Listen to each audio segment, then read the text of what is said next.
大家好，我叫云妮。今天我们继续画人物画。那今天我画的是一个在这个水边在戏水的一位女孩子。那有没有看到呢？这个很强烈的光照的影响呢，这个地方都已经呈现出了白色的这个轮廓了。所以在画的时候一定要留意，比如说头部啊这些轮廓啊，我是怎么画的？当然啦，我是肯定有留白胶。对，那这幅画呢，对我来说难度挺高的，特别是这个地方呢，就是这里有脚趾，还有这个手呢，我是改了好多次的。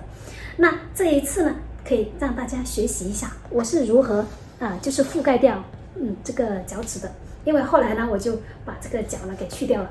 那这也是你们要学的一个重点的技巧。好了，那我们不说那么多，赶快进入主题吧。